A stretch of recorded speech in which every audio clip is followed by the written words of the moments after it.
said that he negotiated it. He said nobody's better than he is at negotiating. It's fantastic. It's going to be great. So be there.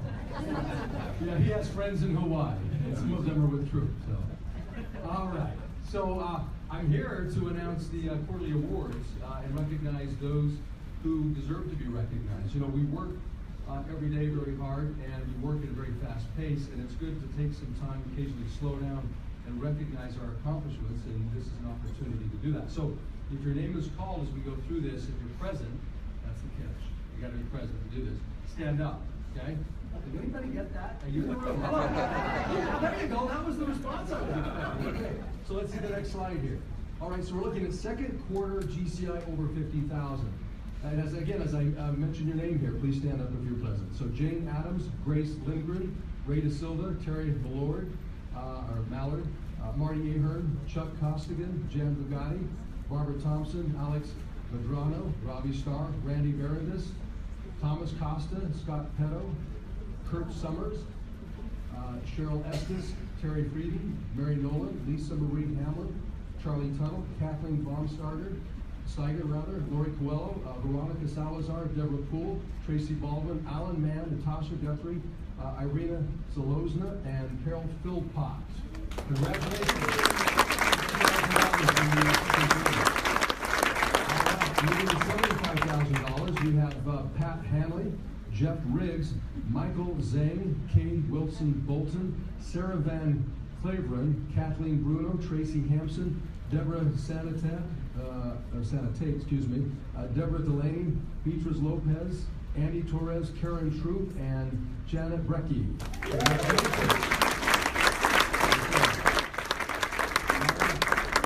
GCI over $100,000. Amy Gandel, Mike Plisky, Stan and Renee Rector, Karen Thompson, Christy Ruckert, Mike Lefton, Lisa Copy, Judy Lewicki. Yeah, give her a shot, huh? That's all right. Sarah Abrams, Blake Mashburn, Karen Lindsay, Ken Gretsch, Donna McGuire, Nancy Martinez, John Palacios, Karen Rook, and Mike Ratlin. Congratulations. Because my face is fixed on this, for those of you in the crowd here, are you checking and making sure they're standing up? Are they standing up? Yes. Okay, good. Please make sure they're doing that. Okay, second quarter GCI over $200,000. Well, this is easy. Susan Kozman.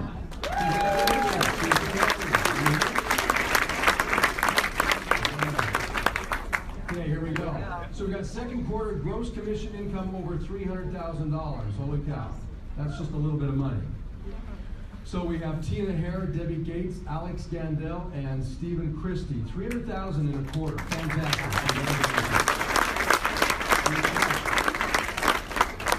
All right. So are we going to do the announcements for the Peak graduates? There we go.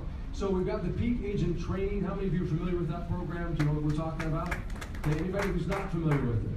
Okay, so it's the training program that we take all new agents or new licensees through, and as part of that, of course, involved is Christy Towery, Christine Garza, and then we've got Brett, and I'm not certain how to pronounce the last name, Brett, so is it Prigent?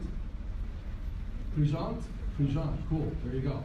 So let me just announce the names here. We've got Evelyn Lee, Carla Della Rosa, Colette Rinaldo, Vicki Leopold, and then we've got Kyle Dill, Sergey Agopian, Tim Taylor, Oleg Bashuk, and Austin McWaters. So give them a round of applause. Congratulations. Russ, oh yes, and of course we've got Russ Orchard, who was involved in that program as well. So thank you for that reminder. Okay, cool. So at this point, I'm going to bring up George, but before you come up, just very quickly, this is going to be an absolute pleasure because, of course, you always get the opportunity to hear Brian speak, George speak, and me. But this is an opportunity to hear from those who work in the trenches with you and who are performing at a very high level in this marketplace, not only locally but also in Utah. So it's cool that they've taken the time out of their busy schedules and are going to share their information that they have with us and with you to better your business and to help you grow your business and to develop. So I wanted to thank them before they come up for their time and for the value that they're bringing to us. So thank you very much. Appreciate it.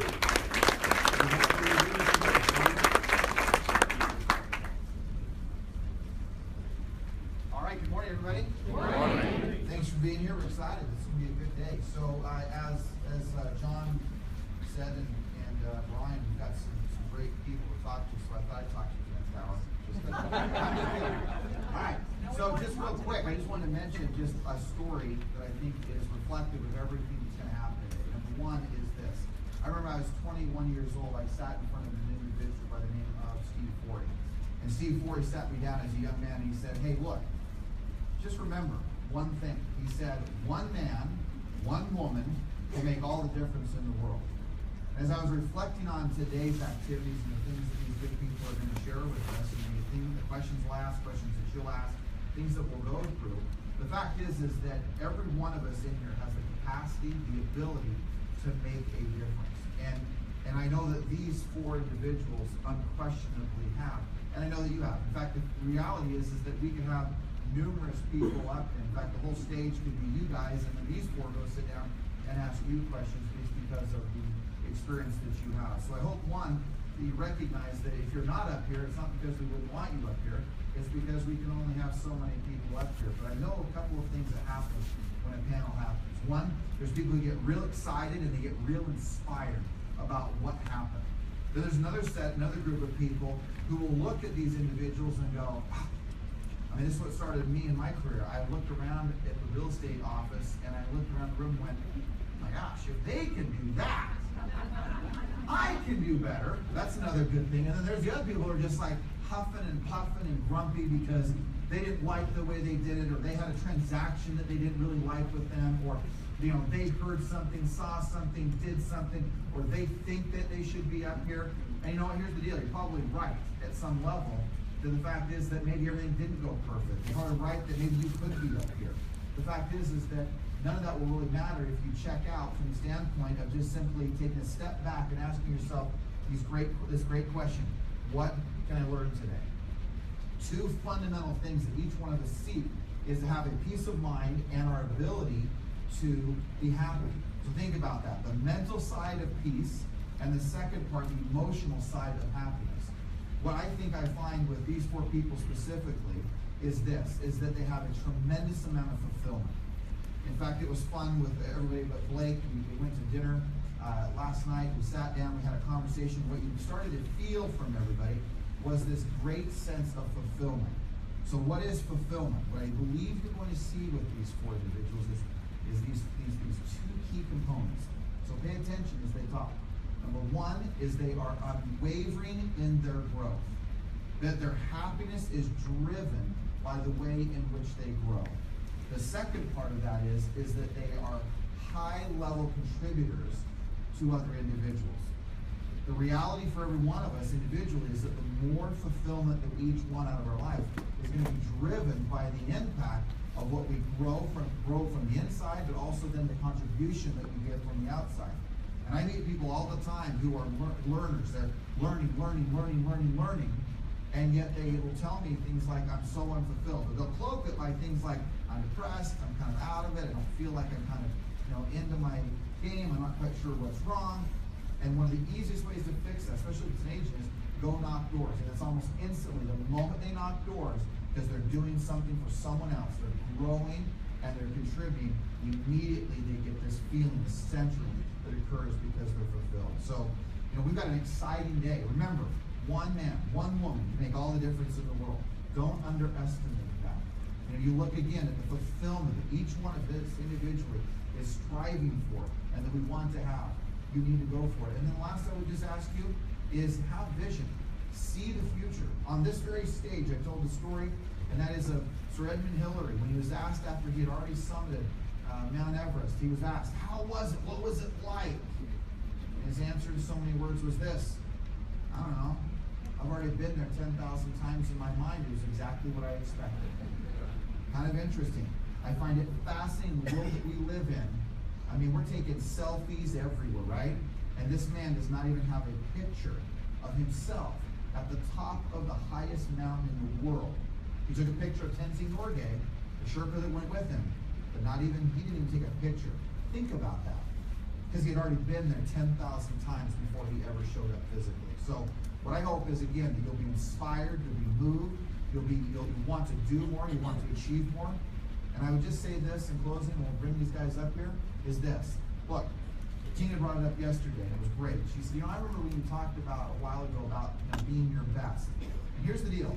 What these individuals do may never be what you ultimately want to do. But this isn't about necessarily them as it is about what it is that you want to do.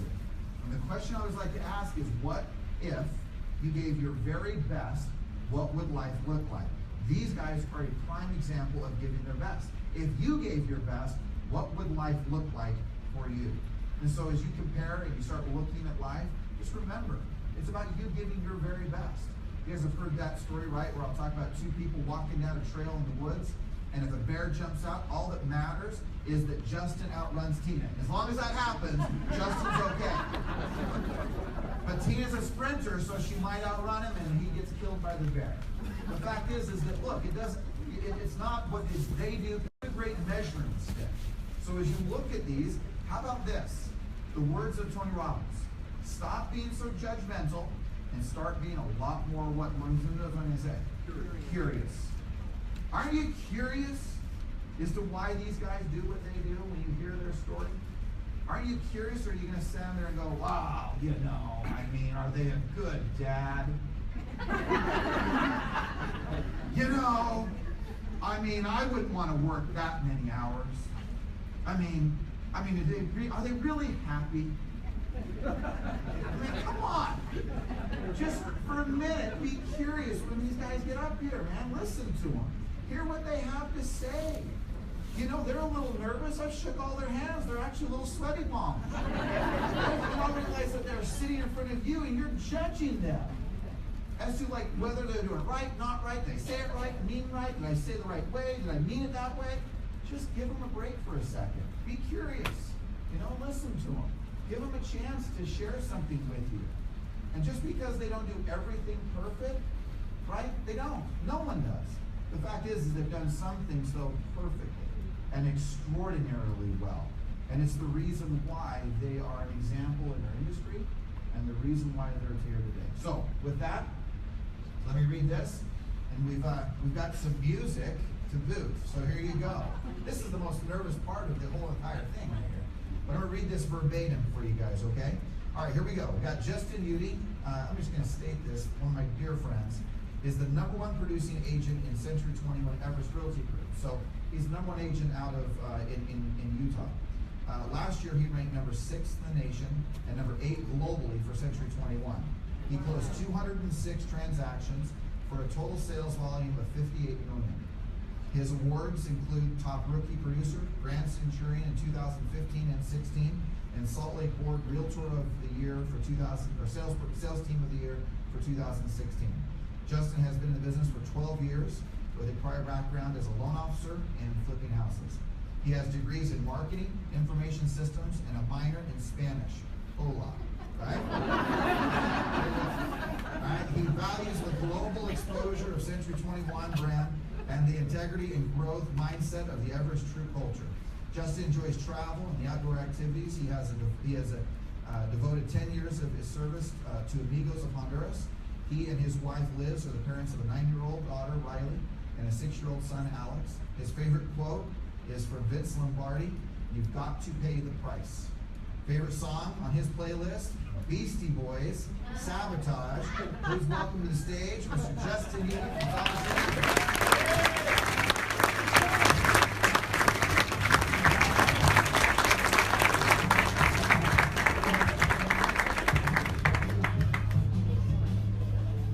I was listening to this song this weekend. Some of you are like, Beastie.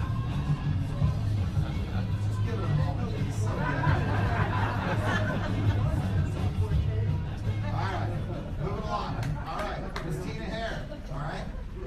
Producing agent at Century 21 Truth Real Estate as a Grand Centurion. She sold 160 sides last year, $79 million in volume. Last year she ranked as the #2 agent in the nation for Century 21 and the #4 agent globally. Now just, if you guys give perspective to this, there's 110,000 agents. And in our company, when I say company, Utah, California, all of us, We have like four of the top 10 out of 110,000 people. We have four.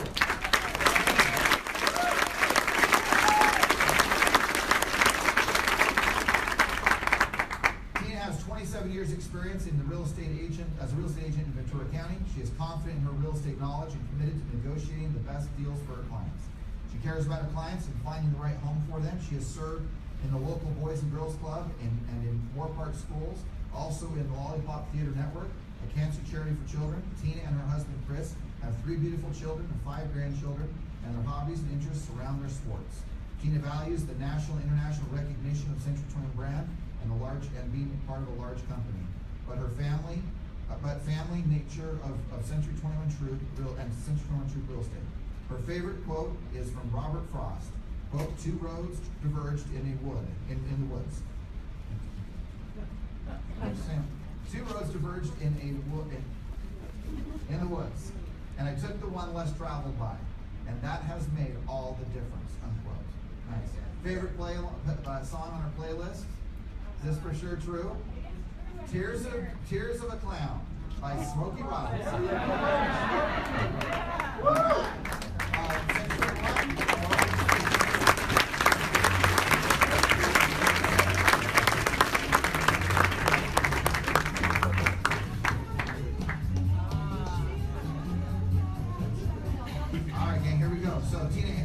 Blake Mashburn, and here we go.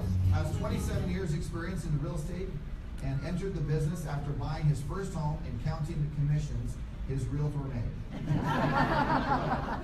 He remembered his grandfather was a charter member of the charter member of the Ojai Board of Realtors, and the rest is history.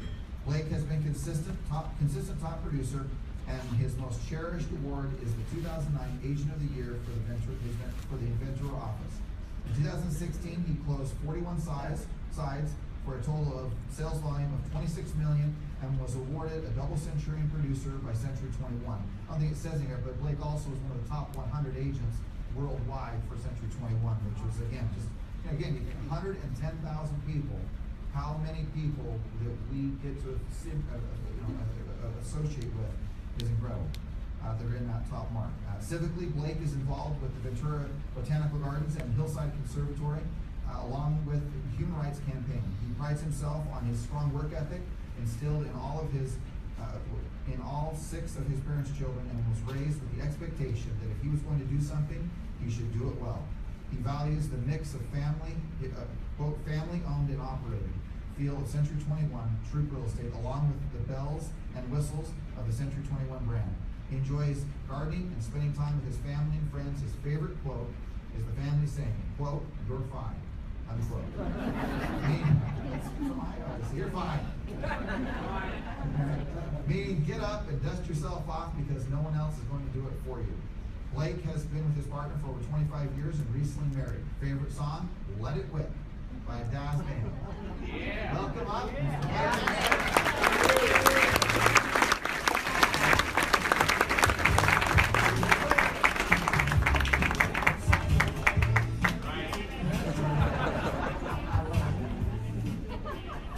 All right, next we have is Kathleen Bruno, which this is great. We have, as you'll see, we have a big sway from all the way from the team to, as you will see, I'll stay here just 1 second with Kathleen, someone who's very new to the business. So Kathleen Bruno is new to the business of real estate within the last 4 years. Under her belt, she is a rising star. She closed 39 sides last year and was awarded a Centurion producer for Century 21. Prior to her career in real estate, she was a business owner, a stay-at-home mom, and her sales experience in the components industry. Kathleen holds a bachelor's degree from UCLA and a master's degree from Pepperdine, and serves in the leadership of the Elite Women Council. Her awards include the Rising Star Award from Century 21 Troop Real Estate.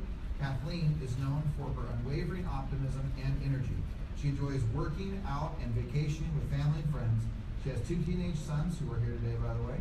She values the global name and reputation of Century 21 and the network of mentors at the Century 21 Troop Real Estate office who are always ready to advise and assist her. Favorite quote? How you do anything is how you do everything. Favorite song from her playlist, please get is Masterpiece by Jessie J.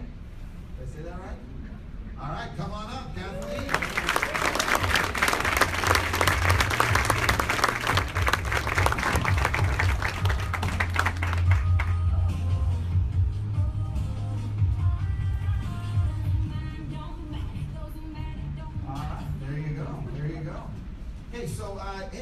Just as we get started, because I don't want to forget, but this is the lady when she was probably about 7 or 8 years old. I was sitting at the kitchen table and I said to my wife Jennifer and everybody, said, "I'm so excited, someone's going to pay me to talk to them." And she said, I would pay you not to talk. This girl right here, stand up, Mackenzie, it's not Morris anymore, today is now Mackenzie Cooley. This is my beautiful daughter, Mackenzie.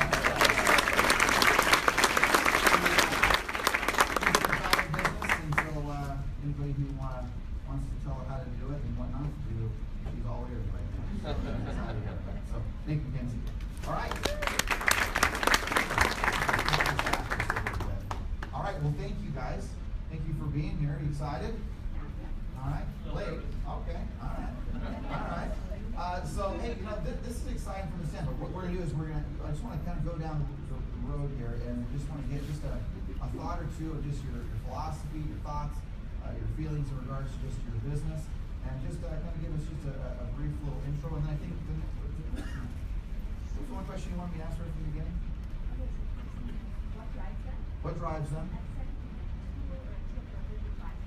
Right. Yeah. So just give a little quick introduction within 60 seconds. Okay. So I'm Justin Reedy from Salt Lake City. I would say what drives me is a couple things. An obsession to be the best. Provide a world-class customer service experience, and really provide opportunities for others. And that's really just, if I don't grow and I don't progress and if I don't have a big dream, I can't help those that are around me, fulfill theirs. And then, next part. What drives you? Well, drive and just a tool or something that you think.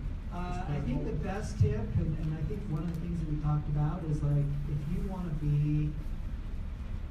to have a big life, I hate to say it, you have to give up a season of your life, and you can have a life like no other. I think that's probably the biggest tip. So just real quick, because yesterday we talked about it, and you actually mapped it out. So 6 years ago, you were doing how many deals? Yeah, 6 years ago, I think it was did 38, 47, 68, 101, 151, 206, and then this year to date, we closed at 121. We're on track for about 275. If we don't do 275, we'd be really upset because our goal was over 300. So. Yeah. So yeah, it's what you see is you're going to see from the single producer to with an assistant, of course, right, to someone who has built an arsenal of a team. The hot topic right now, of course, right, is the team. At the same time, we also know there's a tremendous amount of profitability in managing a smaller type of operation. And something that you're going to see today, you're going to see a whole different slew and a buffet of different ways to do your business. So thank you. All right, Tina, what's driving you, and then any great tool that you're using, or just something that will get into some deeper stuff? I think what drives me and what I learned kind of early on in my career is it doesn't matter how much business I'm doing. I don't look at that. I look at every day waking up. Okay, I'm unemployed today. What can I do to not be unemployed? What can I do today to not be unemployed and to do a deal? So I do all the things I need to do in that day to make that happen. And that's door knocking, that's touching clients, that's doing all the things that you have to do to be successful in this business. So I think if you keep that within just a little bit, and I don't mean it as a negative thing, it's just, it drives me. That's what drives me. Great, great.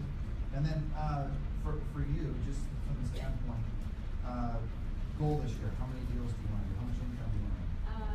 We're trying to hit 1.8 million. Okay. I think we closed a little over 800 year to date, so we're getting close. Yeah. I gotta work a little bit harder. That's great. Yeah, I gotta work a little bit harder, but for me, I think it's being consistent. You have to decide what your business plan is and do it every single day. Whatever that business plan is, whatever your goal is, you have to do that every single day, because if you don't, then you step back, right? So you have to move forward, and moving forward is every day getting up. And there's days that I don't want to door knock. I really don't. And I hear this all the time from people, oh, you don't door knock, that's ridiculous. I do, I promise you, I do. I door knock. It's what I've decided that I want to do in my business, and so it's a commitment that I make to myself, so I think it's important. Great, love it.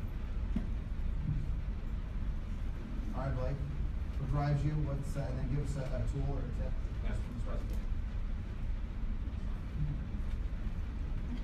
Hi, I'm Blake Mashburn. I'm in Ventura, and I've been in real estate for 27 years. And what I've noticed over my career is that what motivates me has changed. I think someone was talking about how business changes. For me, my motivation has changed. When I first got into the business, it was just a matter of paying the rent. And then later on, it was about making my parents proud. And then eventually, it became more about, what could I do to succeed in life? And one of the things that is a passion for me is travel. And so every day when I go to work, I try to keep in mind that I want to be able to fulfill that passion, and this business has allowed me to do that. I've seen most of the world, and 30 years ago or so, I fell in love with the little fishing community in Mexico called Puerto Vallarta. And it was December of last year that I ended up buying my second home there. And my dream right now is to get retired comfortably and live half my life here and half my life there. So this business can afford you that, and it's just a matter of doing the business, respecting the business, and trying to fulfill, I think, for your clients, their dreams, and by doing so, your dreams will come true.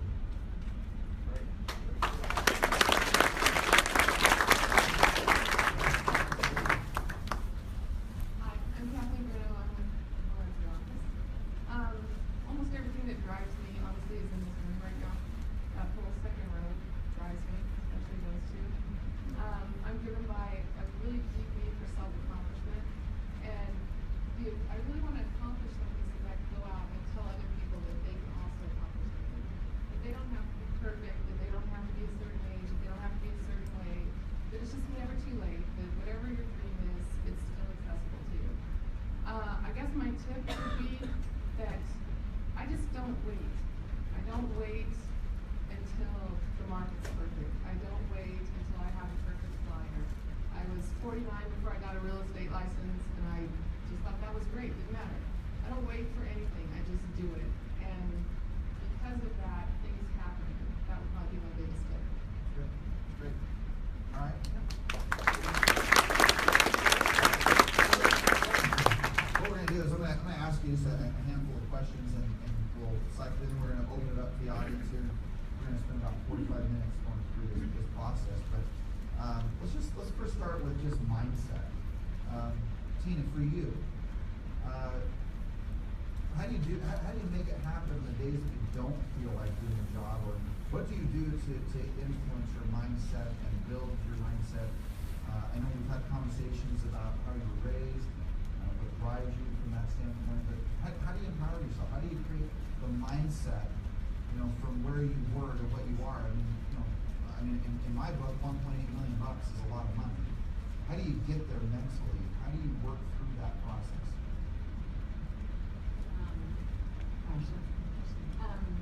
I think for me is I love what I do, and I've always said that the day that I wake up and don't love this anymore, I'll stop doing it.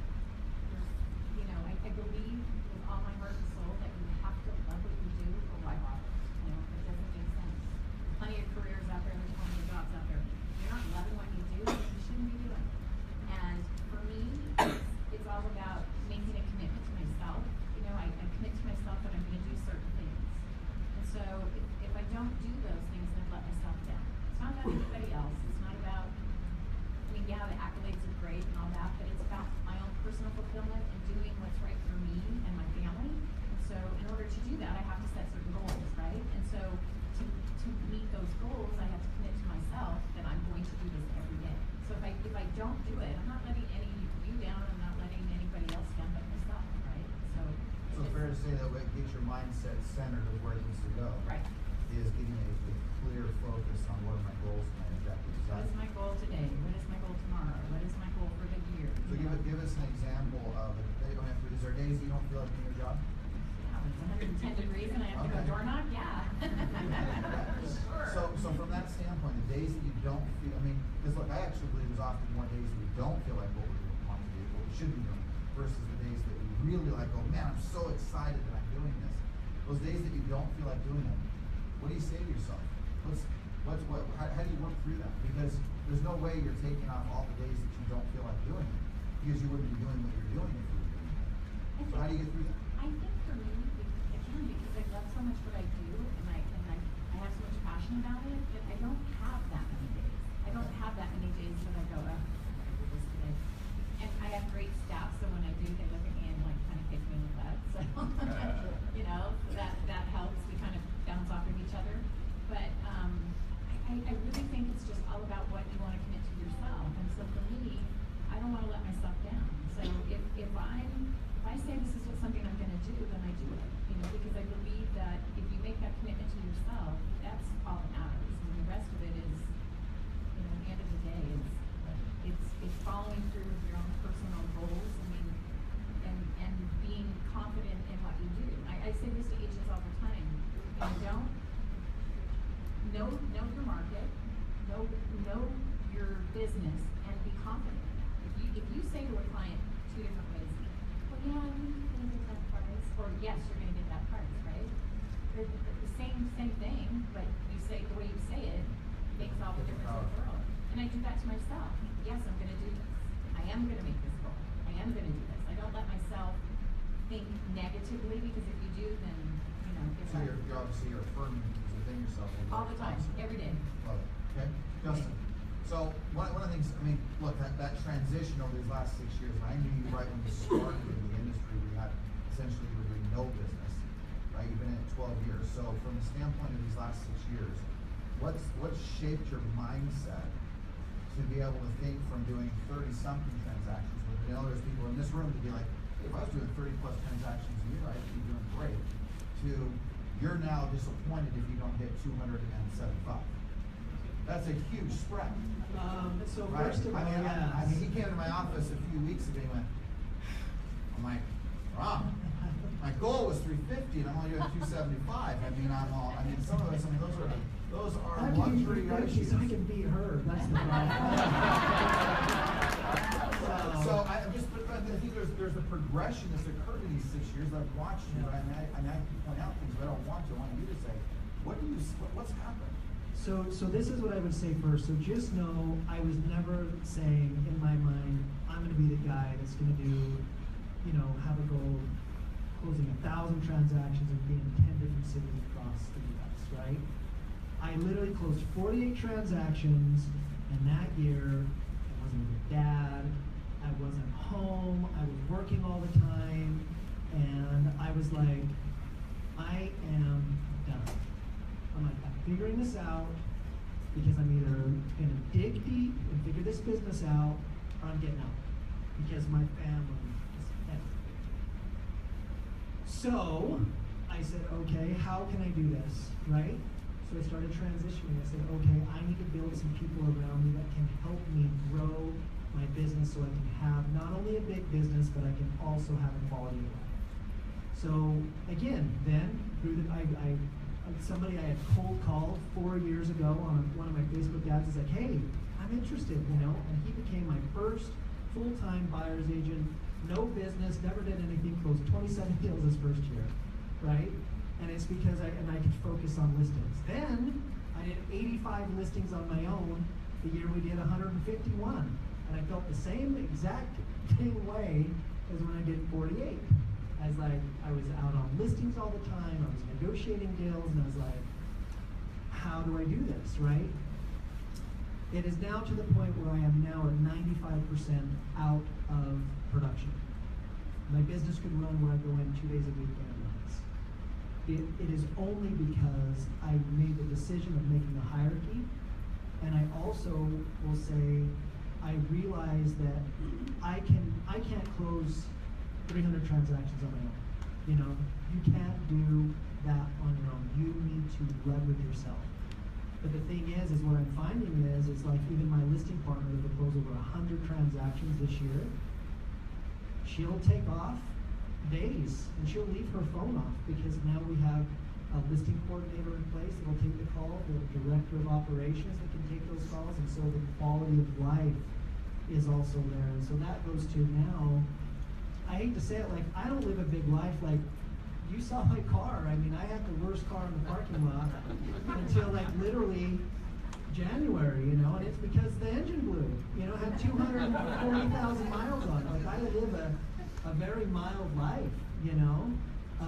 My needs are met. I feel like I'm extremely blessed, but I think the point to answer your question is, it came to a point where I was like, man, like, my needs are met, you know, like, we have enough in the bank. I can pay off all of our rental properties, my primary residence, and live a life. Like, I never thought, like, it was funny because I wrote down a goal when I turned 40 that I'd be able to retire. And my girl, a month before I turned 40 this last month, was like, hey, how's that goal coming to retire? And I'm like, well, I can't retire, but I could stop.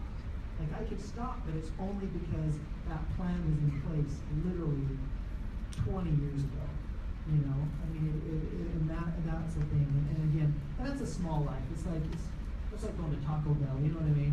It's not like you're coming to staying here and everything. So for me, and I remember distinctly, it's not how to describe it, is that there was this moment, what we call the defining moments, where all of a sudden, here you are making really good money, you're closing, 40, 50 transactions, you're taking a step back and recognizing that I may be achieving the goal, but the things I value most are being impacted incredibly negatively, right?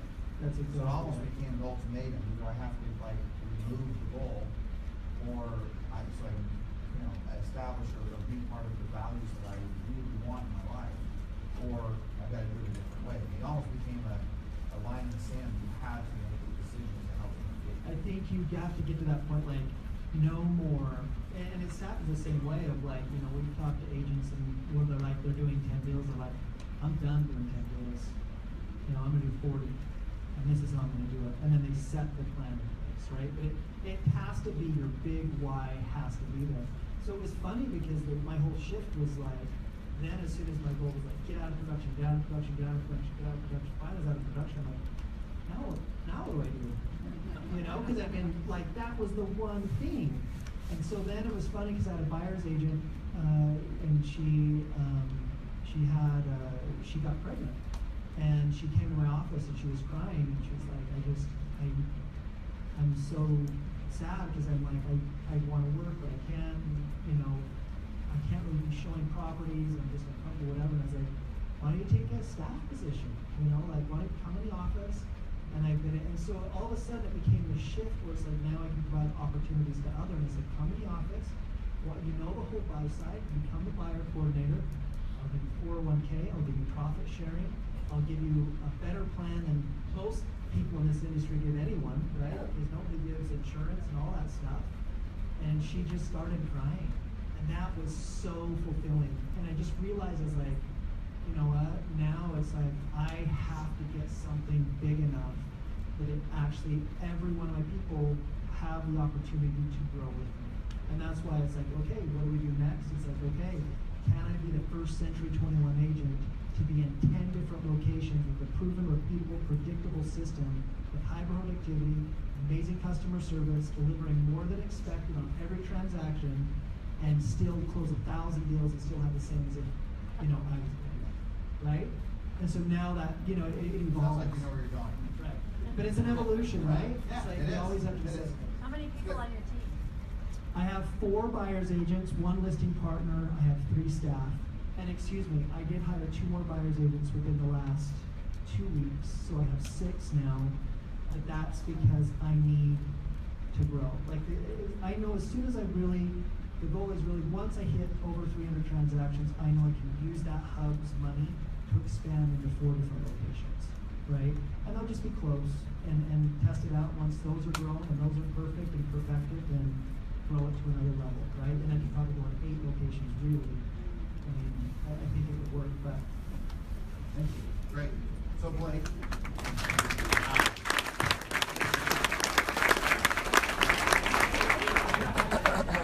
How do I follow that?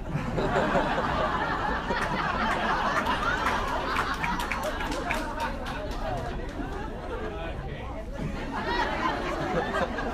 You just learned everything. There. Blake, what I was inspired by was the fact that you could feel the emotion from the moment that you got in this business.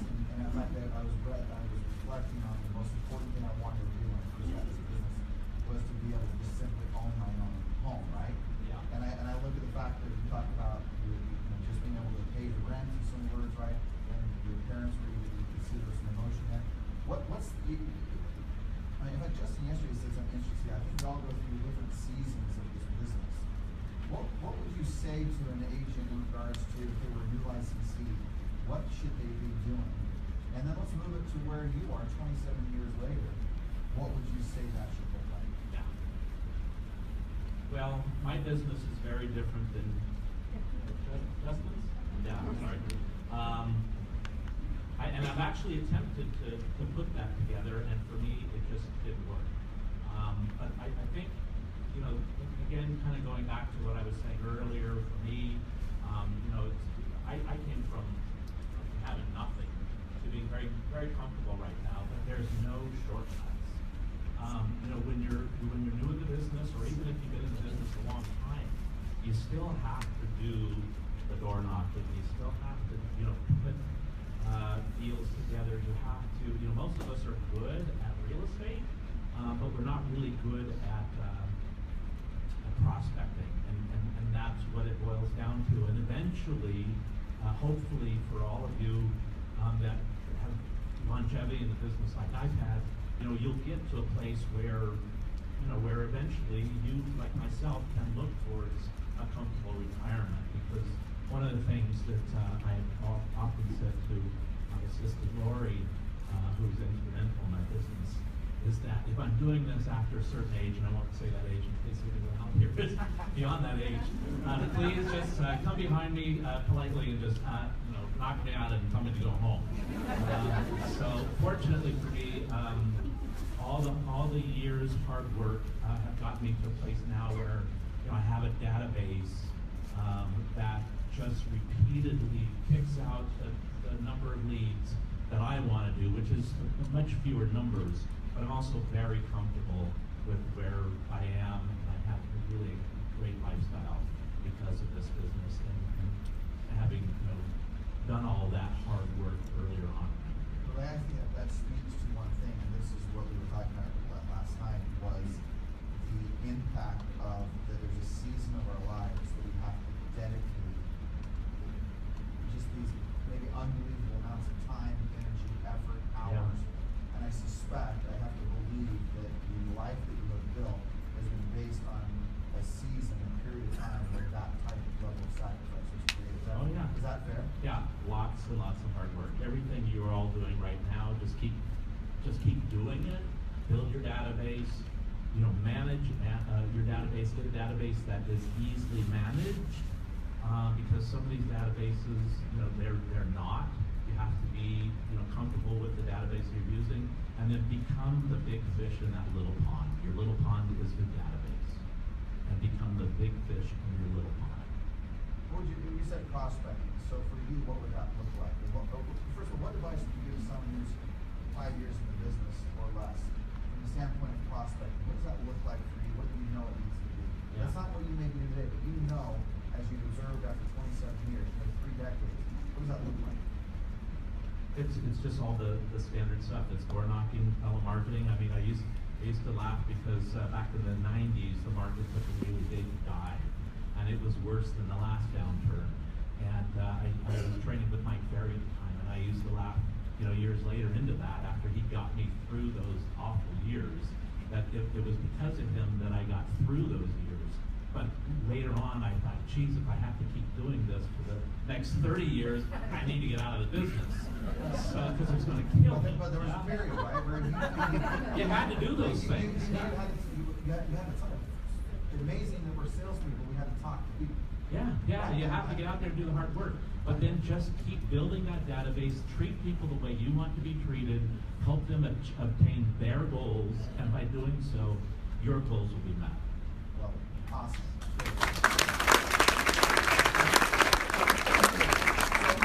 So, here you are, 4 years in the business. What have you learned? What have you learned in the last 4 years? Relationship to the business. I mean, we don't want your whole life. This isn't Dr. Phil. Yeah. What I've learned is that prospecting is the job. That no matter any which way you look at it, slice it, dice it, I started with a group of individuals that just after a year kept coming up to me and saying, what are you doing? What are you doing? Why are you doing better than you're doing? And the only difference was that I was willing to do the work every day, and I would just go around with the mantra, prospecting is the job, prospecting is the job. What was that quote yesterday you said? Don't have time to do everything. My favorite quote, as all people know, is how you do anything is how you do everything. The other one. Oh, okay. So this is I got my first 2 listings on the same day, and it's because of a quote that goes through my head a lot. I don't know who said it, but they said that successful people are willing to do what unsuccessful people are not. And so it goes back to what Tina said when she said she wakes up and she doesn't feel like it, she does it anyway. And I had made a decision that I would door knock this day that was hot, and I was already in my pajamas, and I had a meal, and that didn't sound like fun anymore. And my mom was over, and so we just went to hang out, and I said, Mom, I want to go prospect. She said, all right. And I didn't want to, and I just thought, you know what? Successful people do what unsuccessful people are not willing to do. And we got up, and 6 doors in, we got a lead, and that was one of my first listings that Tuesday. Well, so the obvious is from a prospecting standpoint, we know that you have to do that. So give us just a vision of what a day should look like for you, and does look for you in regards to prospecting. Well, And who do you prospect? Who's your focal points? so there's the best laid plans, and then there's the reality. So in my mind, I'm prospecting faithfully 2 hours every single day. My reality is doesn't always look like that. The perfect prospect day looks like an hour of me reaching out to my sphere, either via phone call, text, writing a card, just some kind of connection with them. It always pays off. I don't know why I just can't do it 7 days a week. It always pays off. The other thing is that I love to door knock, as all these guys know. There's just no fear because it's up to them. I can't control whether they're nice to me or not, and I don't need to. I'm out there working for my family. I'm out there working for my team. I'm out there teaching somebody on my team how to do it. That's the most important thing. We're just there to offer you a service. Hopefully we can help you. And if we can't, or we rub you the wrong way, which we don't intend to do ever, we don't carry that around with us to the next door. We just move along. So what does the door approach look like? Mama. Hello. Hi, I'm Kathleen Bruno, and this is Freddie Pukanen with Century 21. We just sold the house down the street, and we actually set a record.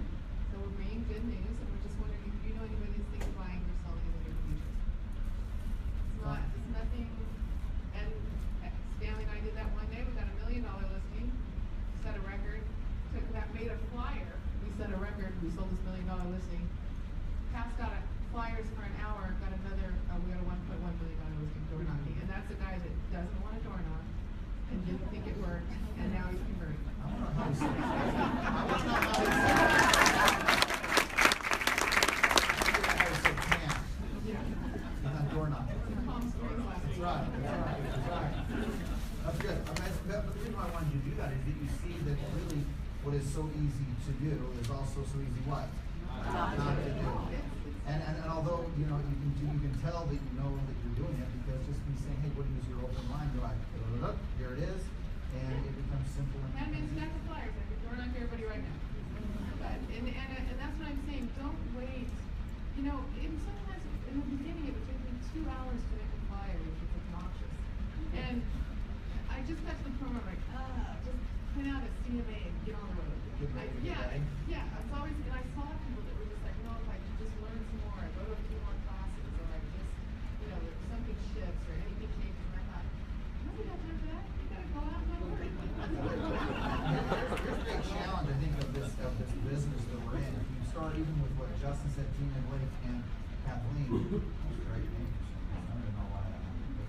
But these four, every one of them, I mean, how many of you got into this business thought, all right, I'm gonna be Oprah, Dr. Phil, clergy, and everything else in between. Oh, and I'm supposed to sell real estate too. I mean, the fact is that what you begin to realize is that what makes these individuals exceptional is their ability to communicate with people. So just remember that and John says it all the time, right?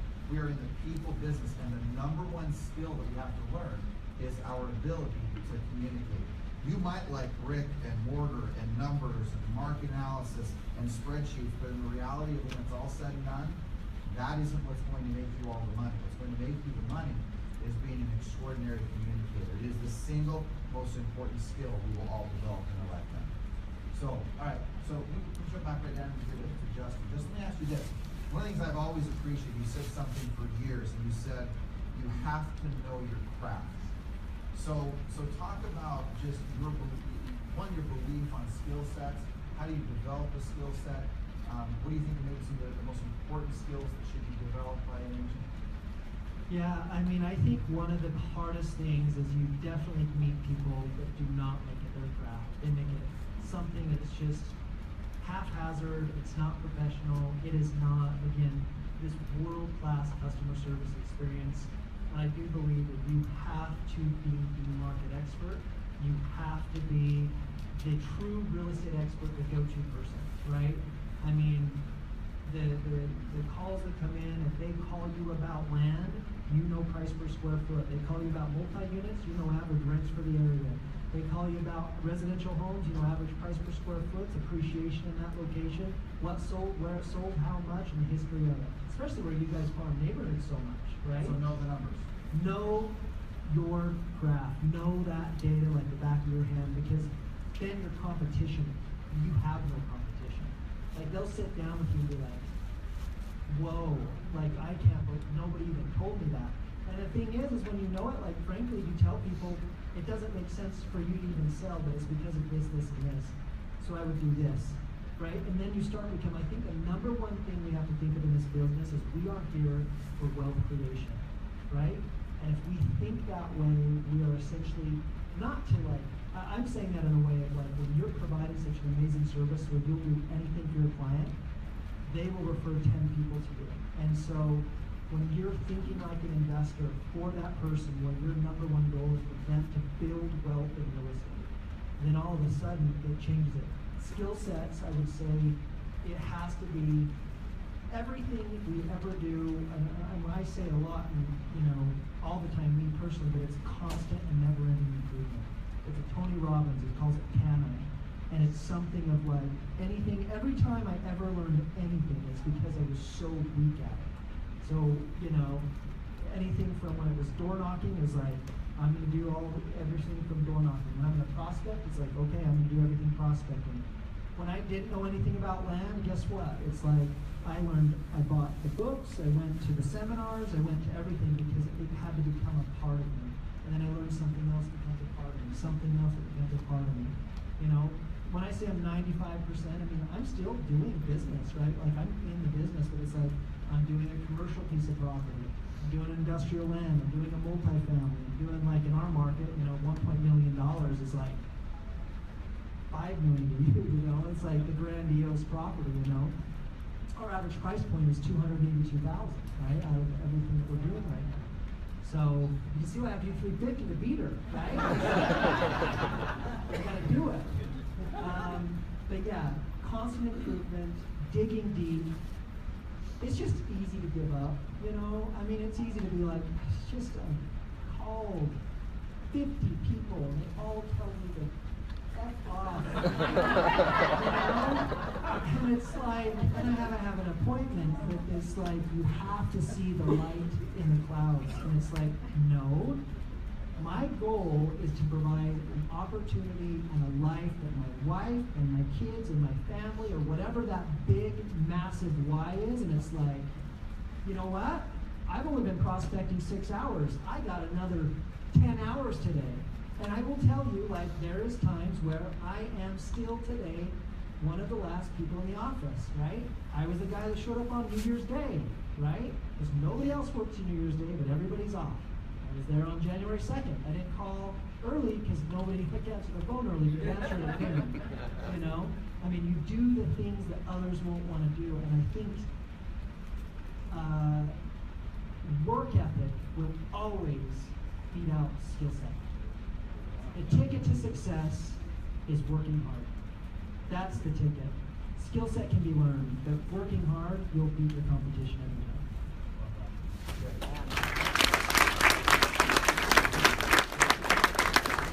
Can you talk to us a little bit about, I mean, I go back to the fact of, $1.8 million. I have to believe that maybe when you were 10, 12, 15, 18 years old, you weren't thinking, okay, I'm going to make $1.8 million and have the life I have. And if you have, I'm curious of just that journey. And look, I believe there's three types of thinkers: non-thinkers, small thinkers, and big thinkers. So how do you think big? How do you get someone to think big? How do you get someone to think bigger than, gosh, if I could just make enough money to just pay my bills, versus this extraordinary life, like the new home you're building, the life that you've developed, the things that are driving. How do you create that thinking so that occurs?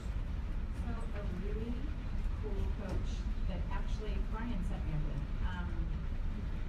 told me one time, we were talking about, it was a kind of a dark time in my life, market crash, and I was doing trips and killing myself driving to San Diego, and it was just really tough, and I was making excuses about things, and he said, don't make excuses. I bet if you go talk to your mom and dad, you will find out that you are the person that you are today, you were that person when you were 2 years old. And I'm like, no. He's like, promise you. So I went to my mom and I said, Mom, was I always like this? And she's like, yeah, let me tell you some stories. Supposedly, when I was like 18 months-ish, I was talking by the time I was like a year and a half, in like full sentence and crazy stuff. And so my mom used to go to the laundromat because back then, they didn't have washers and dryers, and she would put me in a walker because she didn't want me running out. So she said I would run up and down in the walker, introducing myself to every single person that was in the laundromat and wanting to know their story and who they were and what they were. And I was like, really? She's like, yes. And then talking about being driven, when I was 12, my mom shopped at Zody's. I don't know if any of you remember Zody's. Yeah, exactly. And I didn't like the clothes at Zody's. I wanted to shop at Macy's or whatever. So my mom said, and I was 12, my mom said, okay, you earn the money then. So I made little flyers because we didn't have computers, and I door knocked every sketch store door knocking back then. So I door knocked every house in my neighborhood, and I got babysitting jobs. And I had extra money, but the funny part of that story is, I bought this sweater, and it cost me like $20, and back then that was a lot of money. And my girlfriend had the exact same sweater that she got at Zody's for like $4. But the point of it was, if you want something, you go for it, right? And so that's been my driving force, I guess. And so I had to go back to the coach and go, yeah, you were right. Because I think it's in all of us, we just have to find it, right? It's in all of us if we want it to be. And we have to find it, we have to decide what's good. I have people tell me all the time, well, you're really successful, but I'm sure you don't stick on your family, or, people are, they can be just really critical. And there are times that I've had to sacrifice, yes, for my family, but I don't make that my main goal. My main goal is I work hard. I try to work harder than anybody else because that's how I think I become successful, right? But I also still try to find time to have all the balances in life, to be with my family, and to do all that. But I'm still learning. I mean, there are days when I go, okay, I gotta figure this out. I'm not spending enough time. So what can I do to spend enough time? So then I have to go down that road, and that has nothing to do with my business. It's just all the things in life that if we're not constantly learning and moving, then why are we here, right? And so that's my philosophy about it. It's constantly moving and Progress learning. is happiness, right? We're not Exactly. progressing. Exactly. Good. Great. Thank you.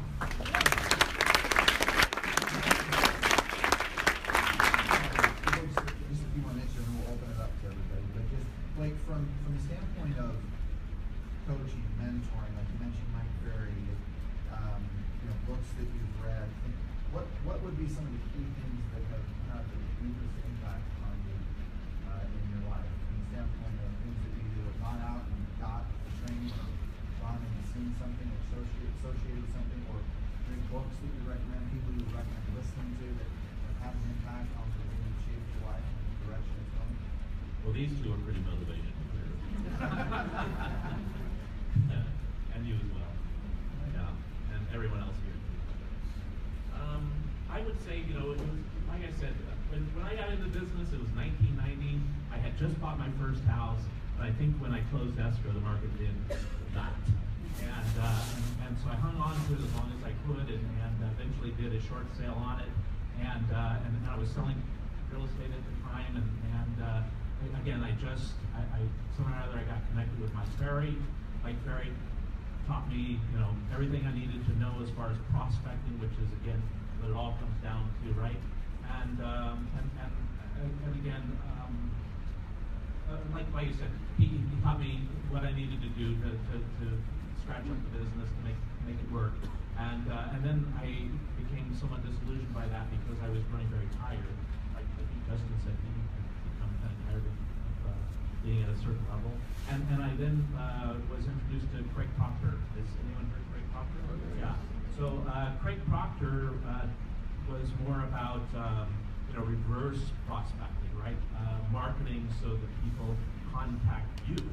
And I kind of like that because when I first got into the business, I thought I was going to get a real estate license, hang my shingle, and people were going to come walk.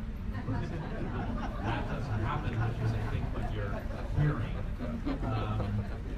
Yeah, so basically it was a combination for me. It was like, wow, so I can take what Mike Ferry's taught me to do, and I can take what I like that Craig Proctor's taught me to do, and then I think it was just a sense of my realizing that if you are yourself and if you're genuine, people will pick up on that, and they'll trust you, they'll refer you, and they'll do business with you. And that's really, I think, as critical as anything else, is just being yourself, because they'll do business with you because they like you. Well,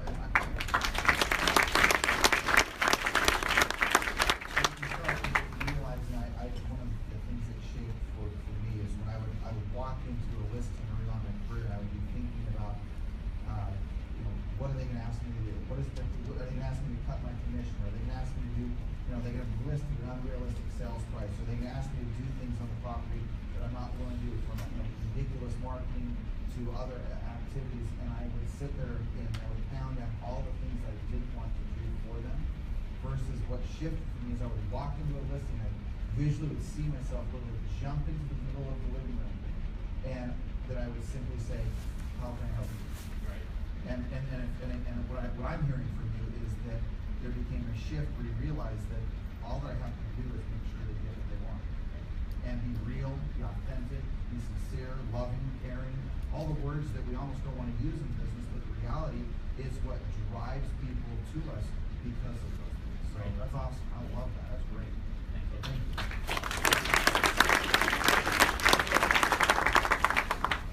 What does the future look like for you? What are you driven to do? What are your goals? What are your objectives? Do you have a plan? Do you have a schedule? Do you have a vision? Honestly, Okay. I don't know what myself and my team is capable of, but boy, am I going to find out. I have some amazing people with me. I am absolutely going to be no stone unturned. I am excited. I'm not going to put any cap on it. Just having dinner with Justin last night made me think of things that I didn't even know existed, 24 hours ago. So I didn't know, when I did the first year when I did 14 deals, I was like, oh my gosh, 14 deals, that's amazing. And I remember Paul having this big vision board, and he said, put a number up there, and I thought, well, that's 22 deals. Now that's outlandish, nobody really does 22 deals, but I'm going to put that there, because it's new, I didn't really know. So I did 24 deals that year, and I'm like, oh. So then the next year, we did 39 deals, and so all I've learned is that I have absolutely no idea truly what we're capable of. I am absolutely inspired by all three of these people. I'm absolutely inspired by the management of this company. I came to you one day and said, look, I know what 40 deals looks like. I don't know what 100 deals looks like. Can you help me? And you said, you bet. So I think you just have to, it sounds silly, but you just have to keep trying. You have to keep, people would say, when I got into business, none of my friends and family wanted to buy a house that month, that 6 months. So you had to try all the various things of prospecting, and there's a tremendous amount. I didn't know which one worked, so I tried them all. And then just for the 3 that resonated with me, just kind of gravitated to those and continuing those. And then tried to get better and better at those. And I totally agree with Justin in that you do need to always better your skill set. And at the same time, don't wait till your skill set is awesome. Fred's his artist, our man over there, he said, I came in, I had been a stay-at-home mom for a long, long time, and I was very computer rusty. And he came over and shouted the first week of the business, told me to do 3 things on a computer, and I just looked at him like, eh? And he sat me down, he said, you know what? You have the unteachable skill, you know how to connect with people. You go do what you know how to do, we'll figure out the rest on the backside. And my skill set has come all the way up. My skills are fantastic now, but they weren't that first year.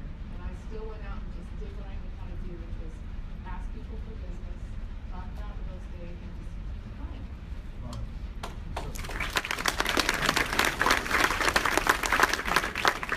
I believe you're going to give the same answer that the 3 of you. You know there's going to be highs and lows in the business, right? We have markets that are going up, we have markets that are going down, we have flatline markets, and some of the most difficult markets are the 4th component, which is a transitional market, where all of a sudden, but when you consider all the rates, the mortgage programs, other agents, inventory, I remember years ago, this is over 2 decades ago, I had a good friend who was arm around me and he said, George, what are you going to do when those rates go up?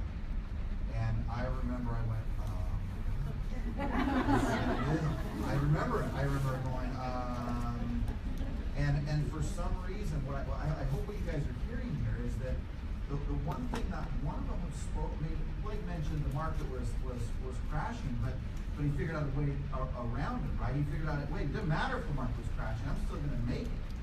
And so the thing that's so interesting in our industry is we will turn on the news and we'll pay attention to inventory, politics, rates, what other agents are doing, what the brokerage is doing, whether it's Troop or Century 21, and oh my gosh, what's going on, and all these things. We'll focus on all these things that really don't matter, but the thing that you keep hearing from these 4 over and over again, mindset, skills, discipline, work ethic, systemization, thinking big. Not one of them said, well, I was on CNN last night, and guys, we should be really worried. No one's saying that up here. Because the fabric, one of the things that's cool is the fabric of our country is built on home ownership, right? And even in the worst times of the market, what did the government do with $8,000 for a first-time home buyer? They were so concerned that home sales were happening, they did what? They gave $8,000 to buy a house. That's how important it was that what we do occurs. So it's kind of interesting. I notice also that I know all of them use technology, but have you noted not one of them has even used the word technology, and yet everyone's like, well, what do we need about Zillow? What about Julia? What about, well, Realtor.com's not, they're not putting my listing in more of a, what do they call that? What is it? Premier, thank you, see, right? All these different things, and the thing is that not one of them is said any of those things. It doesn't mean they don't get business from some of those things, they're not working any of it, but it's not the strength of what they've become and why they do what they do. I've said this for a long time. The thing that we should fear is not the technology. It is not technology. It's not Zillow. What we should be fearing is the lack of activity that we each are willing to actually not do, or willing to, not do the things we're supposed to be doing. Each one of these guys recognizes that work ethic, activity, and things they're doing are going to make it possible. So I just want to thank you guys. I want to open it up for a few questions, but I mean, I'm inspired. I hope everyone else is too. So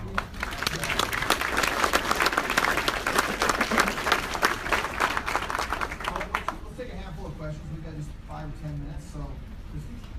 Part of prospecting is marketing, so I just wanted to see what are some of your unique or different or something that's worked for you in terms of marketing that you put out there or that you consistently do that have worked for you. So I'll repeat the question real quick. But what have you used? She's asking what has she used, or what have other people used for marketing pieces, anything unique, something that they would say, hey, this really works for me, this is something that I would do. Or and consistently do. And consistently do. Okay? You want to take that on? I do EDDM, I get away from it, I send 10,000 pieces every single month out. But I also layer it with different, pieces, like I'll do an EDVM ad, and then I back it up with an Acorn ad, and then I'll do my prime neighborhoods that I market, I do, a monthly, postcard out to them to tell them everything that's sold in the community, everything that's on the market, just keeping people updated. And I get calls from people all the time on that are just like, thank you so much, because it's so nice to just get that piece of information. And sometimes it doesn't even have to be things that are about real estate, like we're not sometimes, we had a mini earthquake about a year ago, I don't even remember when it was. But I created this flyer on a preparedness list, like everything you need to do, and I dropped. And people were like, wow, thanks. And I didn't even talk about being a real estate agent. I just poured off that. So I think it's all about layering too. Like you have to do a lot of different things. Don't just stick to one thing. I mean, Facebook and YouTube, Twitter, and all those crazy things, that's great too, and I do that. But you also have to layer everything you're doing. It's, it's marketing, it's direct mailing, it's all those different things, because you never know what's going to attract somebody. So you kind of hit everybody. I mean, I got a listing from the Acorn because it was a couple that doesn't get on the internet, likes to read the newspaper, and they just kept seeing my ads, the Acorn, and they called me and hired me. Okay, Shadows, what I'm hearing, It's but a local newspaper from Ohio. what I'm hearing is that it's not as much the content that you're finding as it's the critical component. It's the consistency. Absolutely. Okay? Yeah, I think consistency is everything. I would say this, be prospecting based and marketing based. Do not confuse the two. Because marketing based will take every penny out of your pocket. You get 3 to 5 phone calls from people with a new shiny object, a new lead source. We're gonna get you all these leads. They are a bunch of garbage. I'm telling you. And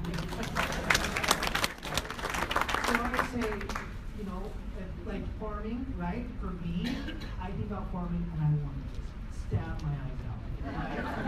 For me, it's because I got the calls of, get me off your list, whatever, right? And so, but I haven't grown to that point because that's not my bucket, right? My lead source. I say focus on 5 sources, right? Do not go more than that. Sometimes we go wide and we do not go deep. You find that and you go deep, and it's just like digging like an oil rig until you can get every ounce out of it. And next thing I would say is take time to work on your business. Take that and put it in your calendar. We work and work and work, but we don't work on the business. We work in it. So really great books that you should really look at, like E-Myth. It makes you start thinking that way. Built to Sell. Ultimate Sales Machine, Rocket Fuel, there's a number of books, and anyway, I would say there's so many lead sources that are out there.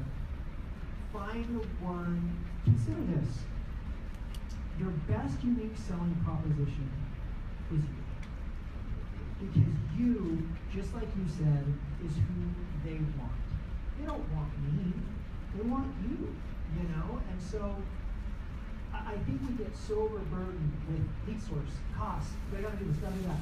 Yes, you have to have a presence. Yes, you have to, that's because you're taking time out of your schedule now, every single week, after your prospecting time. You don't use it during the best hours. I have people saying, what are you doing? And they're like, I'm working on my business. I'm like, it's 8 o'clock, get on the freaking phone.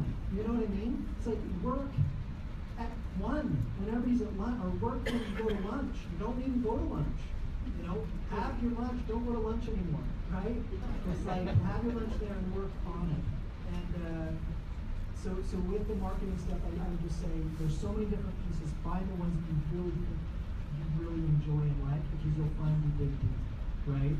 I started doing a radio thing 4 years ago, and it was a live program, but I really, really enjoyed it.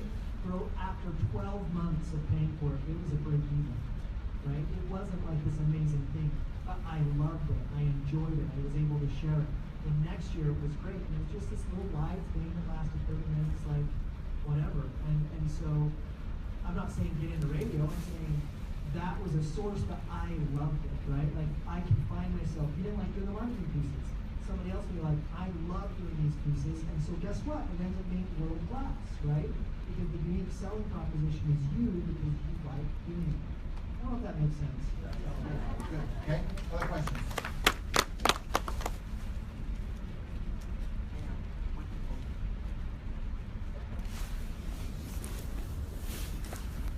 Hi, I'm Maggie. You talk about seasons. So are seasons cyclical? Is it one big long season? What are seasons? You have to give up the season, Justin. I understand perfectly what he's talking about, because the season is, you don't come into the business when you think you're rich. You don't come into the business when you think you look at business. You have to spend a period of time, i.e. a season, cultivating that. And you have to be dedicated to that to make it happen. So if you're not willing to take the time or have the discipline for a season to put all that together, then it really stalls you out going forward. And I think that's what you mean, right? Exactly right. And how long do they typically last?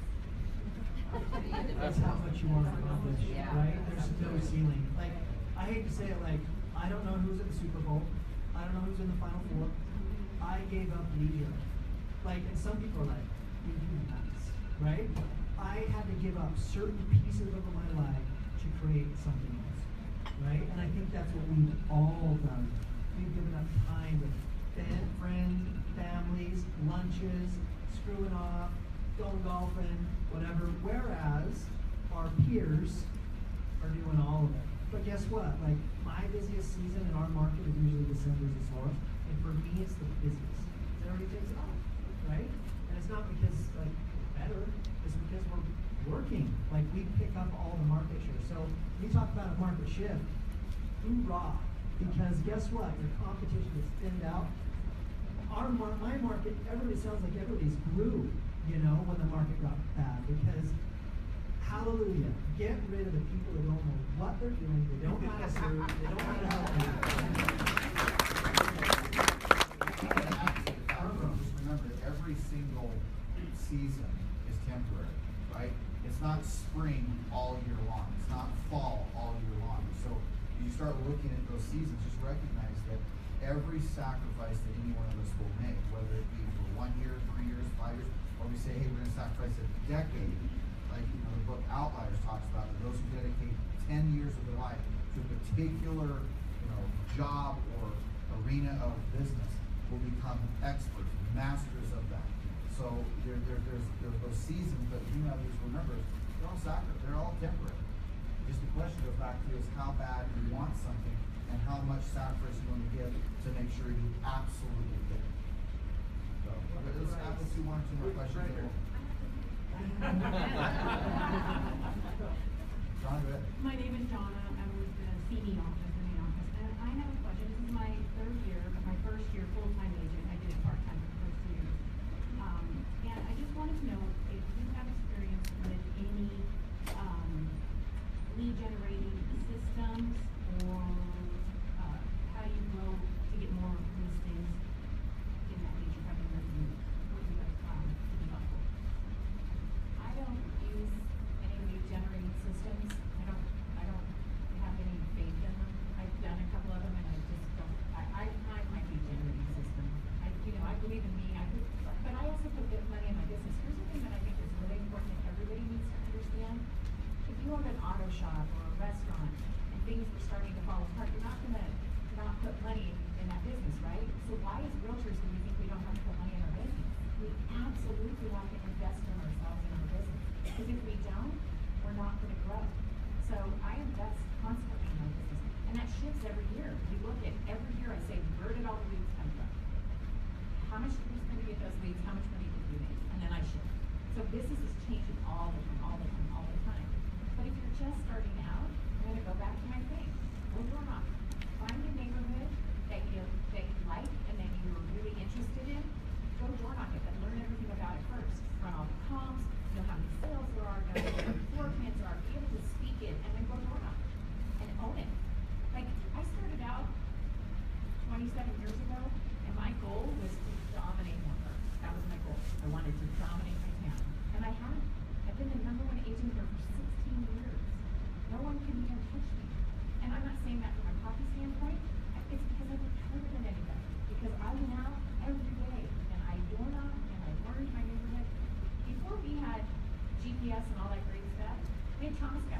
So I would get my Thomas guide out, and I would drive each little neighborhood, and then I'd mark it all up on my Thomas guide, and I'd say, okay, this is the Marlboro track, and here's the floor plans, and here's the price points, and here's all that, so that I knew everything. I get calls now from agents all the time. Hey, I'm having trouble pricing this one house. Can you help me? Sure. What neighborhood is it? And then I start talking to them about it. Here's what it is. So, start small and then grow. So dominate something, anything. Take a neighborhood and dominate it, and then grow, right? And then take the next neighborhood and dominate it, and that's how you grow your business. My advice. I didn't even understand the question, but I'll ask it anyway.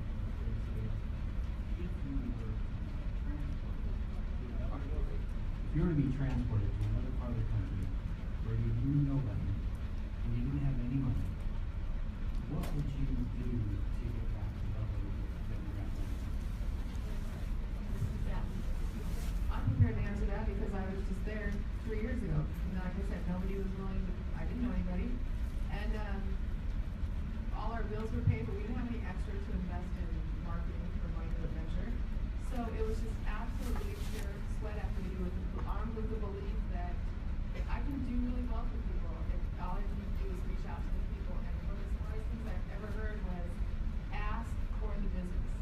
So not just assume that people know you're a realtor, but ask for the business. I was listening to a tape one day going to a hair appointment. And my hairdresser knew I was a realtor, but she never offered me anything. And I went in and I said, you know anybody that's thinking of buying real estate? And the following week, her best friend listed with me. So if I was to go somewhere where I knew absolutely no one, would just transport me back 3 years where I knew no one that wanted to buy or sell, I would flyer job, door knock, ask the people the name when they say, is there anything else I can do for you? You say, absolutely. Do you know anybody that's thinking about buying or selling? When you're in the grocery store, is there anything else I can help you with? Yeah, how about, do you know anybody that's thinking of buying or selling? I mean, they're asking you, so you can ask them. I mean, it's just start from scratch. It's amazing. Kathleen, that's good. I need to say one thing. What's the first thing we learned when we were children? Our ABCs, right? So always be closing. Just remember that. That's all it is. Because, and you don't have to be this cutthroat salesperson, but if you don't ask that question, I gotta tell you, I've seen so many talented agents in the last 30 years with this company that are not here today because they did not do their ABCs. They have great listing presentation, they have a great buyer presentation, they have a great charisma, they can communicate well, but they don't know their ABCs. Real simple. One of the worst agents I've ever seen, and those of you from CME remember this, was Rocky Johnson. He was horrible. He had no polish at all. But he knew how to close. He always asked for the order, and the guy did a bunch of business. And I shook my head and go, I don't know how this guy did business. He was an ex-boxer. He was punch drunk. He had cauliflower ears. I mean, he was not the brightest guy. But he was always closing, and he was always prospecting every night. Hi, this is Rocky. Do you want to sell your house? Really? And the guy would get a listing. So you don't have to be the best in the world, you have to know your ABCs. And that says it all. Other questions? You know what, yeah, 1 or 2 more questions, we'll wrap it up. I want to thank you guys for this panel because it's been very good. Talk about closing. We have to look around us. You know who the best closers are? Our children and our grandchildren. They know how to turn a no into a yes. And they are great. And I have to say, from this whole event, the biggest thing is don't wait for anything. Don't wait for anything. Don't wait for the next season. Don't wait for the change. You have to make the shift. And if you do the shift, you will always be in season.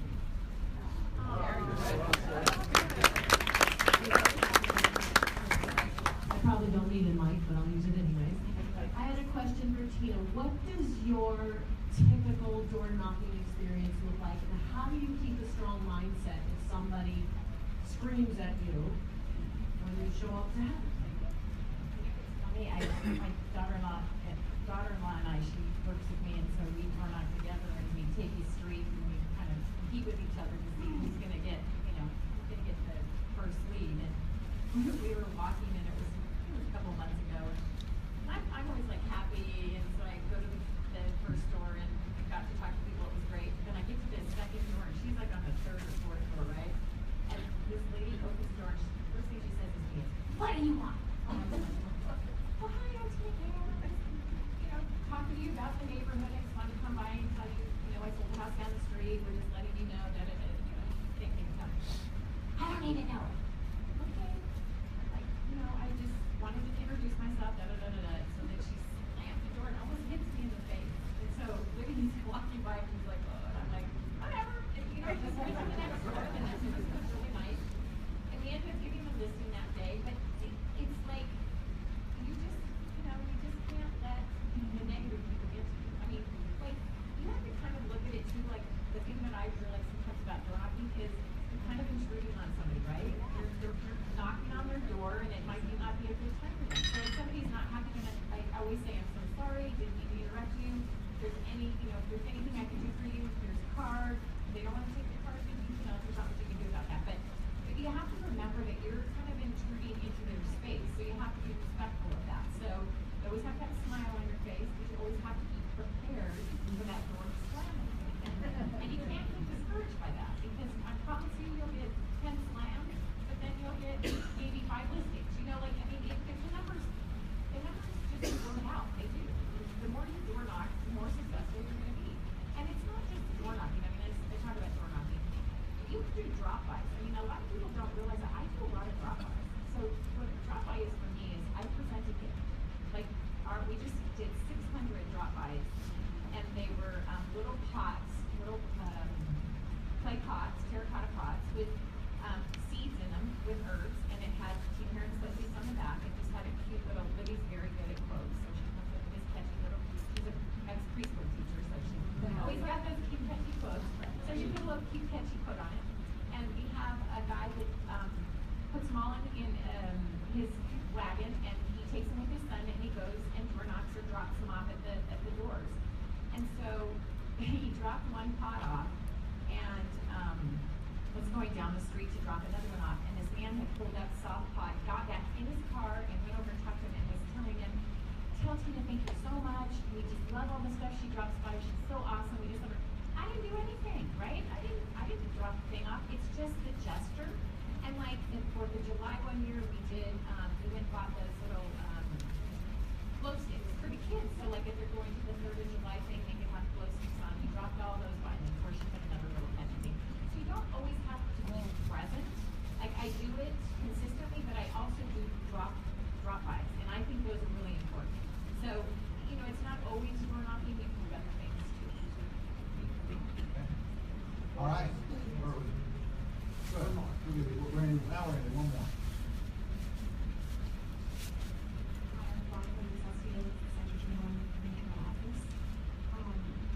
I'm a newer agent. I'm just more curious. I know Blake mentioned that he did Mike Ferry, and Elizabeth Proctor.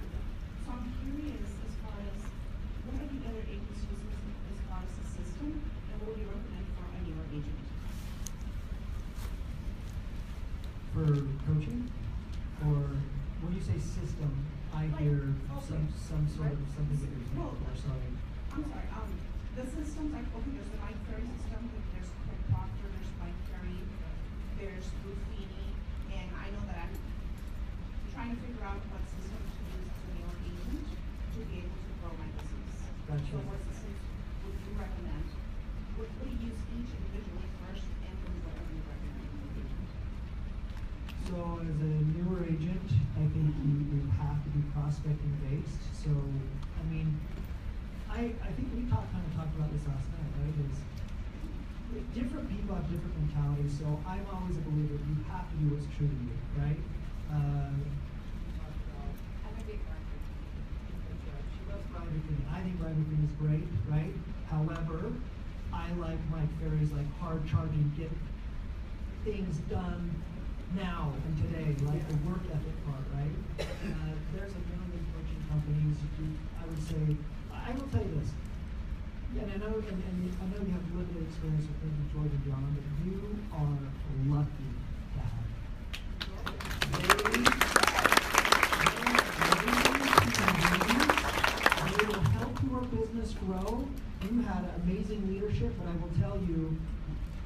guys have been around every coach, every type of person, and whoever the person is, go to them and find out what is going to be the best for your skill set, right? Because sometimes we're looking for what is the best thing now. I just want it now. But sometimes it's like you may have an amazing way with people already, and you just need to refine your delivery or whatever, right? So just make sure that you're reaching out and using them as a resource, because I am telling you, I feel like you guys have the best opportunity. I mean, seriously, I hopefully at least you can see, like, you can do 50 deals with a part-time assistant. Like, that is doable. It sounds like a lot, but you can do it. And it's like, with the leadership that you have, I am telling you, they will coach you up. They will help refine your goals better than you've ever had. I will tell you that George and John they will help you get the direction you need. And one of the questions George always says is, hey, who do you need to be, right? On everything. It's like, who do you need to be? And I'm like, oh, I could be better. And then you start thinking, he makes you ask questions. They make you think about what you need to do. So when you're asking that, I'm just saying, do the one that's the best. I've loved a million of them. There's a million of them out there. It all comes down to accountability. And I was a paying assistant. I'm like, if I don't make 50 contacts today, I gotta pay you $50. And if I don't do that, then take my money, And I will make 50 contacts, even if I was there till however, time. So, but yeah, there's a lot. Script books. There's no script books. Yeah. I just think you have to find what works best for you. But I guess also, those are all great, but also I think you have to go back to, start small. Like I said, pick a neighborhood, pick an area, own it, know it, learn it, and get out there and dominate it, and then you start with that and then you build from there. Like Catherine was saying, talk to people you know, tell people you're in the business. You have to ask for it, or they're not going to give it to you. So I think you have to kind of figure out who are you? What is your personality? What do you want to tell people? What do you want people to know about you? And then find, if you want a coaching, then find that right person that's going to fit for you to do that. But to get out there without spending a lot of money, get out there and go on. Get out there and do that. It's awesome. I'm not to say that if you're new in the business or if you're not new in the business, you have to have a database. Without a database, you have a job, you don't have a practice. Because, when you get to a later stage or a later season in your life where, you're like me and old and you don't want to, be out there box to bot every day, but you want to kind of, rest on your laurels just a little bit, like that first 10 years you do box bot, right? Then you need to build a database. And how do you do that? You start with your family, your friends, your Christmas list, and you put them in that database, and then you drip on them, right? So if it's a simple postcard, if it's a Popeye, whatever it is, you become, like I said earlier, that big fish in that little pond. If you need more people, then your database is providing you result, right? Because you can go to, forget the name of that book, Real Estate Millionaire or Millionaire Real Estate Agent. There's a paragraph in there there's a paragraph in there that says if you want to do this many deals, here's how many leads you need in your database. I mean, it's not rocket science. And so if you need more leads in your database to get those results, then start following expires. I've got every expired in my market for the last 10 years in my database. Do you think they come out of there out the bottom end occasionally? Yeah, they do. Because I'm constantly mailing to them, which is where we've taken our business. Is it's just a monthly mailer? Is it just listed? Is it just sold? And again, you're that big fish in that little pond. I was going to say one thing too. I've been coaching for 3 years because I don't have money. So there's so much free information available. Like, I think a lot of us just take tidbits from something we like and something from here. If you can go online and listen to different coaches and listen to what they're saying until you have the cash in hand where you're like, all right, I'm billing $4,000 a month. That's basically what I was going to say.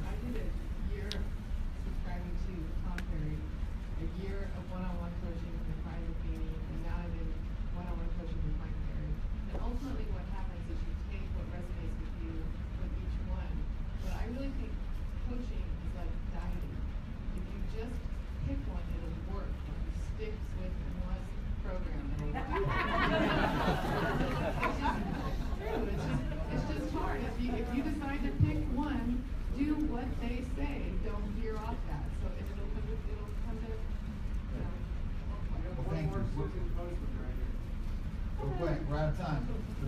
Okay, Susan Cogan from Westlake. Question is, I mostly focus on my sphere. I don't do a lot of marketing. And is there anything special, unique, different that you send out? How often do you reach out to your sphere? I used to do birthday cards or birthday animated gifts, which everyone loved. We texted those little things. But now you have to change. Now Facebook, everyone knows your birthday. You get 500, happy birthdays, and it kind of waters down your specialness that you've done. Is there anything that you do consistently or maybe one time a year that you feel like your clients go, oh wow, that's We really just heard cool? a story last night from George, who now he's gonna get 10,000 phone calls on his birthday. Because he said out of the multitudes of people he knows, the 3,000 people on Facebook that he knows, out of all 3,000 of them, only one person called him on his birthday. And you know who that one person is? The person in this room that made the very most money last year. So that's the secret. You should probably call them. I believe in just reaching out. Like I still do birthday cards, and I still get calls from all my clients going, "Oh my God, my kid is just sitting here waiting. They're so excited they got the birthday card for me. Thank you." My biggest thing is talk to your clients. I mean, like I call my clients and I ask them for lunch. I did a client appreciation party. It was amazing. We had so much fun. The clients loved it. But I call them for lunch, or I'll say, "If you can't do lunch, let's do dinner or a cocktail." It's just catching them constantly. I send them out once a month. I send them out a newsletter. They love that. And I, do all kinds of really fun things in the newsletter. And I try to make it informative so everybody knows. I touch them at least once a quarter. Whether it's a text, "Hey, hope you're doing well," a note, or a phone call. And I try to rotate that so that I get everybody in for a lunch if I can. And then it's just, it's really just the personal part of it, and that's just me, but that's what I do. So I would say 2 educational videos a month, quarterly newsletter. We do 3 client events a year, so every 4 months. 1 email, usually it's a blog or something that I'll write, sent out every month. So touch by email, and then a market snapshot report to every client every single month.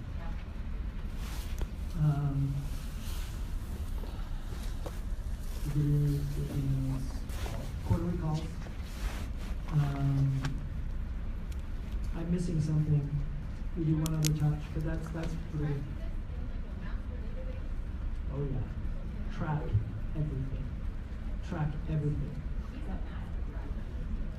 I will tell you to the penny exactly how many listings, how many appointments, how many met, set, signed, converted to the percent. I'll tell you everything that happened today at 5. I mean, I just pull it up and I know. What do you use to track that? In fairness of time, I hate to do this. Just use an Excel spreadsheet. We promised to end it at 11:30. How many of you like to do this again with a panel? Yeah. Value. Hopefully you guys all learned something wonderful today. Great